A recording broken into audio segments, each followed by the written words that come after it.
ഒരു time travel കടങ്കഥയാണ് നമ്മൾ ഇന്ന് പറയാൻ പോകുന്നത്.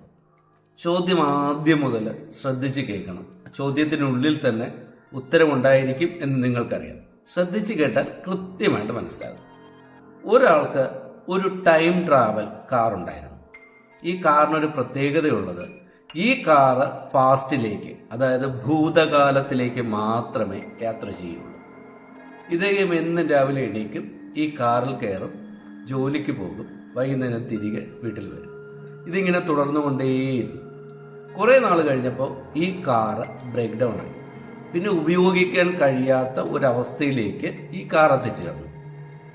എന്നിട്ടും ഈ മനുഷ്യന് ഒരു വ്യത്യാസം ഉണ്ടായില്ല. എന്തുകൊണ്ടാണ് ഈ മനുഷ്യന്റെ ദിനചര്യകളിൽ ഒരു വ്യത്യാസം ഉണ്ടാകാത്തത് എന്നുള്ളതാണ് ചോദ്യം. ഉത്തരം അറിയാവുന്നുള്ളവർ ഇപ്പൊ തന്നെ കമന്റ് ചെയ്തുകൊള്ളുക. ഉത്തരം അറിഞ്ഞൂടെങ്കിൽ ഇനി അങ്ങോട്ട് ശ്രദ്ധിക്കുക. ഈ കാറിന്റെ പ്രത്യേകത നമ്മൾ പറഞ്ഞു. കാറ് ഭൂതകാലത്തിലേക്ക്, പാസ്റ്റിലേക്ക് മാത്രമേ യാത്ര ചെയ്യുള്ളൂ. ഈ മനുഷ്യൻ എന്താ ചെയ്തിരുന്നത്? ഇദ്ദേഹം എണീറ്റ് റെഡിയായി നേരെ കാറിൽ കയറി യാത്ര ചെയ്ത് ഭൂതകാലത്തിലേക്കാണ് പോകുന്നത്. അവിടെ പോയി അദ്ദേഹം ജോലി ചെയ്യുന്നതും അവിടെ നിന്നാണ് അദ്ദേഹത്തിന്റെ വീട്ടിലേക്ക് പോവുകയൊക്കെ ചെയ്തുകൊണ്ടിരുന്നത്.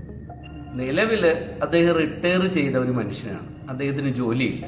അദ്ദേഹത്തിന് റൂട്ടീൻ ലൈഫ് തന്നെയാണുള്ളത്. ഭൂതകാലത്തിലേക്ക് പോയാൽ മാത്രമേ അദ്ദേഹത്തിന് ജോലിയുള്ളൂ. ആ ജോലി കഴിഞ്ഞ് വരാൻ പറ്റുള്ളൂ. റിട്ടയർമെന്റ് ലൈഫിലുള്ള വേറെ ഒന്നും ചെയ്യാതിരിക്കുന്ന ഒരാൾക്ക് പ്രത്യേകിച്ച് ജീവിതത്തിൽ മാറ്റങ്ങളൊന്നും ഉണ്ടാകാൻ പോകുന്നില്ല. അതുകൊണ്ട് കാറ് ഭൂതകാലത്തിലേക്ക് പോയില്ലെങ്കിൽ അദ്ദേഹത്തിന് നിലവിലെ ജീവിതത്തിൽ ഒന്നും സംഭവിക്കുന്നില്ല എന്നുള്ളതാണ് കടങ്കഥയിലെ രഹസ്യം.